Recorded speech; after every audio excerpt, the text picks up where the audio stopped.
Deputation? আজকে deputation দুটো বিষয়কে নিয়ে 5 দফা দাবি। একটা বিষয় হচ্ছে গরু, আর দ্বিতীয় বিষয় হচ্ছে সেটা হচ্ছে আজান।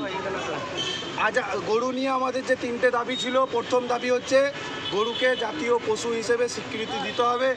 দ্বিতীয় বিষয় হচ্ছে গরুকে নিয়ে মানুষের উপর যে অত্যাচার হয়েছে সরকার বা প্রশাসন তাদের যেন ব্যবস্থা নেয়, সেই দাবিটা রেখেছি। 3 নম্বর, গরুকে রাষ্ট্রীয় পশু দাবিতে আমরা আগেতেও যে বাইট দিয়েছি, বহু মানুষ আমরা গরু কেনা থেকে বা গরু থেকে মানে দূরে সরে এসেছি, যার জন্য বহু মানুষ আজকে সুসাইড করছে যারা গরু পালতো। তো সরকারকে আমি আবেদন করেছি যারা গরু পালতো তাদেরকে আর্থিকভাবে যাতে সহায়তা করা হয়, সেই দাবিটা। দ্বিতীয় বিষয় হচ্ছে আজানকে নিয়ে, যে আজানের নিয়ে যে বিভ্রান্তির সৃষ্টি হয়েছিল।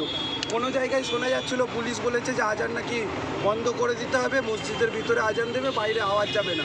কোথাও বলছে যে না, স্বল্প আওয়াজে দেওয়া যাবে। তো এই যে বিভ্রান্তির সৃষ্টি হয়েছিল, আমি প্রশাসনকে জানিয়েছি যে এই বিভ্রান্তি দূর করে যাতে মসজিদের আজান আর মন্দিরের ঘন্টার আওয়াজটা যেন মানুষের কানে পৌঁছায়, সেইটা দাবি রেখে আজকে আমি ডিএম মহাশয় এডিএম মহাশয় নিয়েছেন। তো তিনি খুব প্রশাসন এবং এডিএম মহাশয় খুব ভালোভাবে আমাদের সঙ্গে রেসপেক্টফুলি গ্রহণ করেছেন।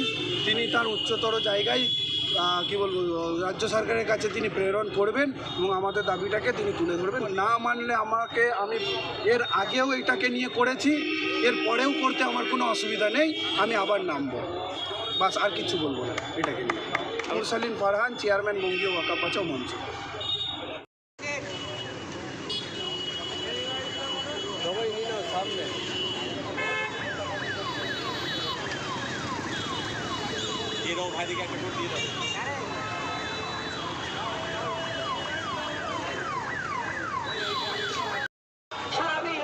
ভারতবর্ষে গরুকে বন্ধ করা হোক এবং বিদেশে যে পুঁজিপতিরা ব্যবসা করছে সেই ব্যবসাকে বন্ধ করা হোক। আমরা সেই দাবি বঙ্গীয় মঞ্চ থেকে আবেদন করছি।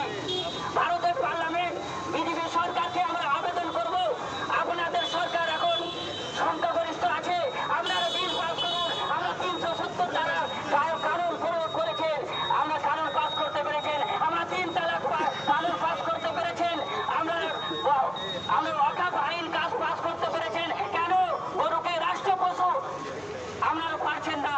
না পারবেন। আপনাদের এইটাকে নিয়ে খেলা চলছে, এইটাকে নিয়ে মুসলিম হিন্দু নিয়ে খেলা চলছে আপনাদের। আপনারা করুন, আপনাদের সংখ্যাগরিষ্ঠতা আছে। কেন গরিব মানুষ নিজেরও মানুষ রাস্তার মধ্যে মার পাবে আর পুলিশ প্রশাসন তাদেরকে দ্বীপপুঞ্জ যারা আন্দোলন করেছিল তাদেরকে নিয়ে গিয়ে জেলে ভরেছিল মাল্টাতে। আপনারা জানেন বাহাদুর শাহ জাফর তার 2 ছেলেকে গর্দান কেটে তার সামনে পেশ করা হয়েছিল। ইংরেজরা বলেছিল আমাদেরকে মেনে নাও।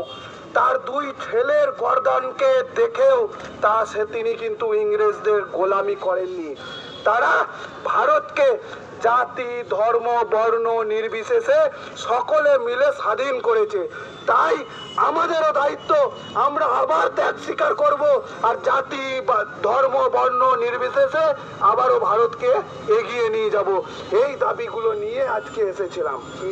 দুটো বিষয় যেটা বলেছিলাম, দ্বিতীয় বিষয়টা হচ্ছে আজানের বিষয়।